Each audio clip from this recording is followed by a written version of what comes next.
Donc, pour vous parler de la multidimensionnalité et plus spécifiquement de la cinquième dimension, j'ai beaucoup de gens qui me disent, moi, ce charabia ésotérique de cinquième dimension, je ne sais pas quoi faire d'une façon concrète sur le plancher des vaches avec ça dans ma réalité de tous les jours.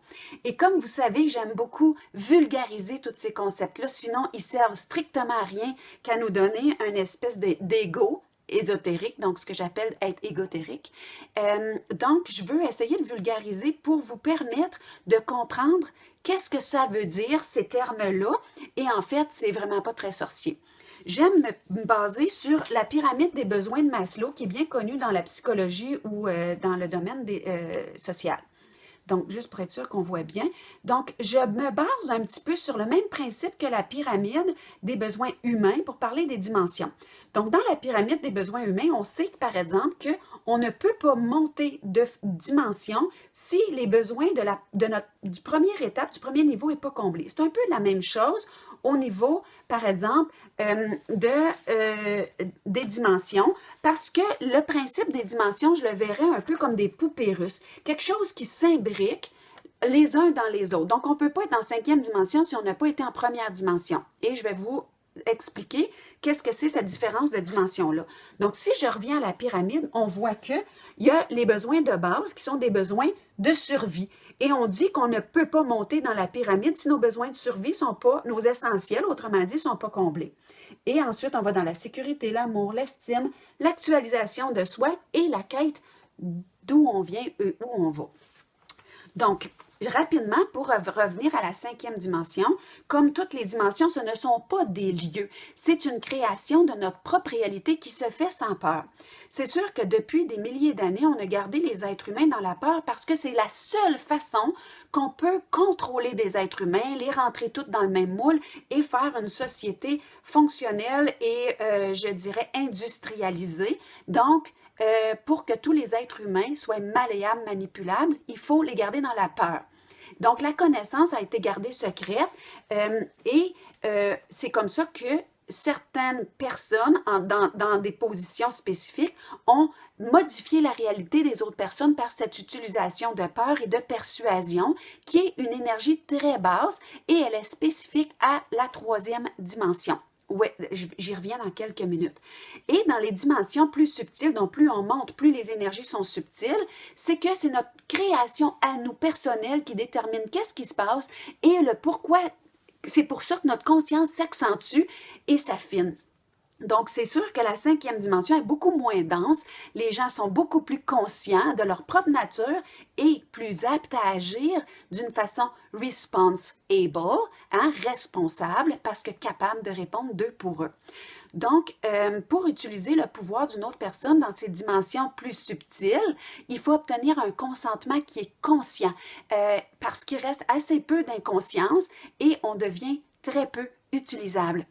Donc, les différences entre la troisième, la quatrième et la cinquième dimension, c'est vraiment, ça concerne la responsabilité personnelle, donc la prise de notre pouvoir, la subtilité de la matière et l'aptitude qu'on a à agir.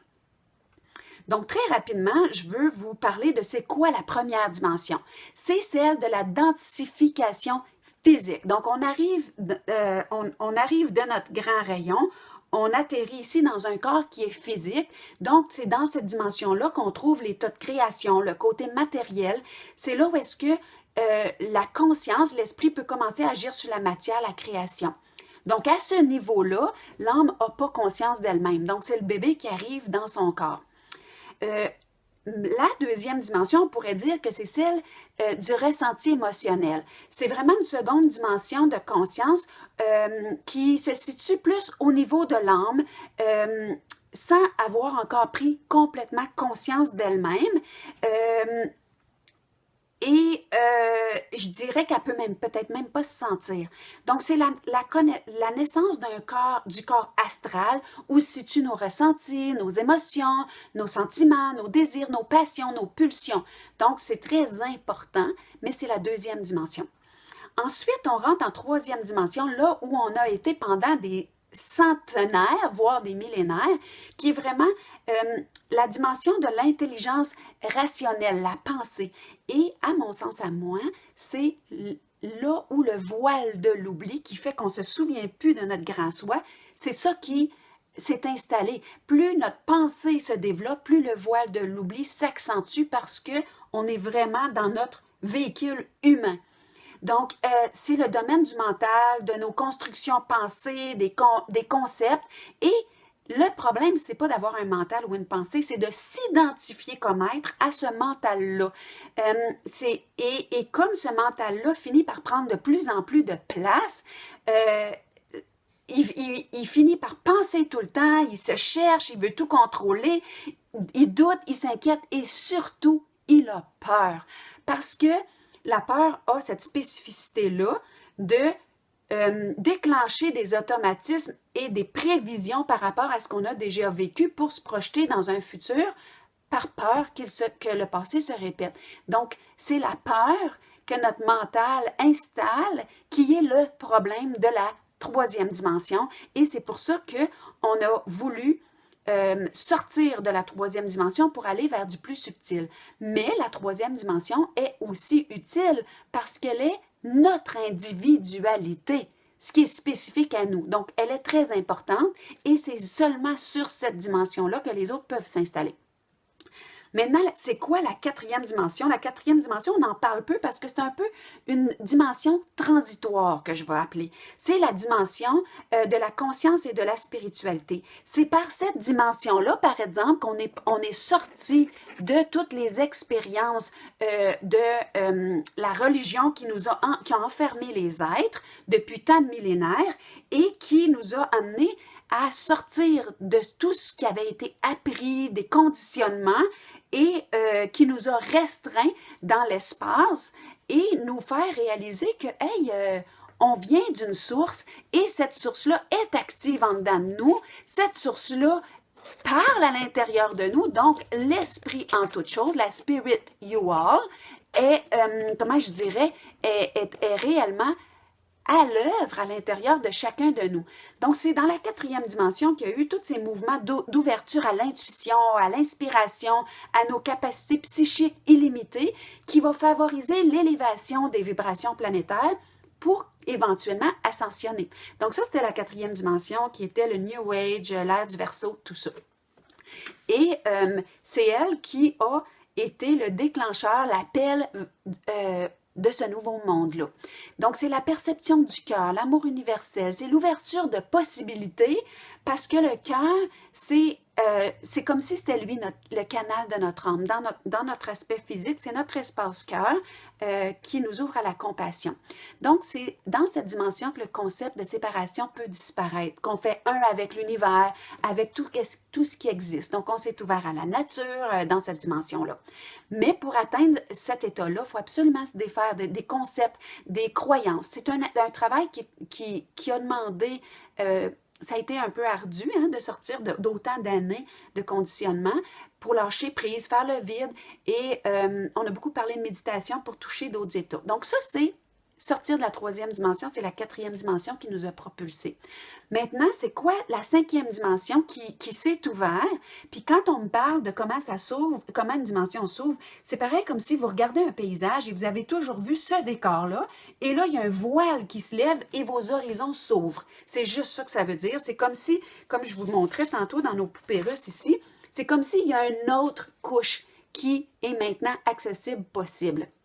Donc, dans la cinquième dimension, comment vous allez savoir si vous touchez la cinquième dimension? Parce que faut pas oublier que c'est pas un état à atteindre. C'est des fois, on est multidimensionnel, donc on se promène d'une à l'autre, mais on va accéder de plus en plus facilement à la cinquième dimension et de plus en plus souvent. Donc, ça devient un état où on peut rester de plus en plus longtemps.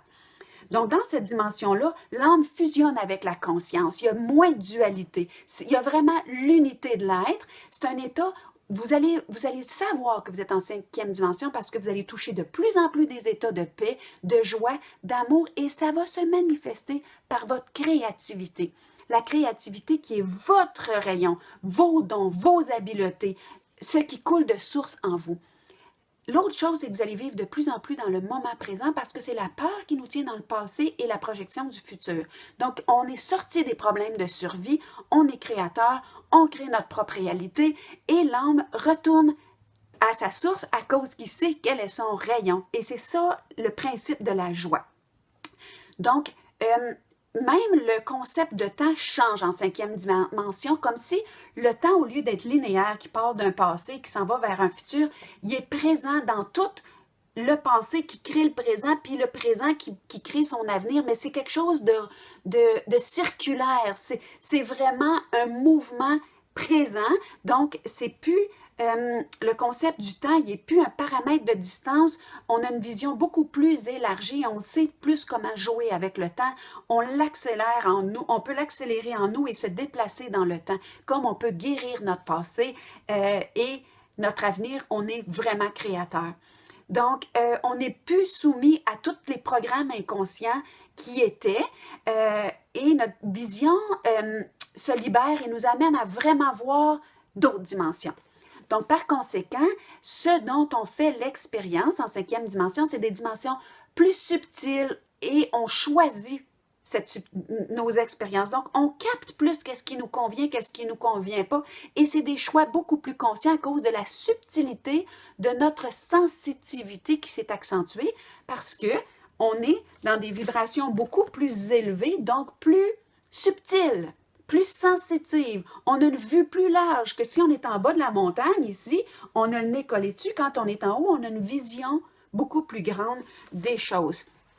Donc, du point de vue de l'unité, les différences entre la 3e, 4e, 5e dimension sont vraiment petites et je dirais même insignifiantes. À vrai dire, c'est pas des endroits où est-ce qu'on va, mais quelque chose qu'on crée activement à chaque instant en élevant notre taux vibratoire. Et le taux vibratoire, ça aussi, c'est un concept que je pourrais vulgariser, mais c'est l'émanation de ce qu'on porte simplement, là, on va le dire comme c'est. Donc, on est de plus en plus conscient de notre énergie dans toutes nos communications avec soi, avec les autres, et c'est un processus qui est créatif et personnel. Donc, vivre dans la joie, vivre dans l'instant, en choisissant toujours la joie, c'est vraiment la signature de la 5e dimension. En espérant que ce petit topo vous aura éclairé. Au plaisir.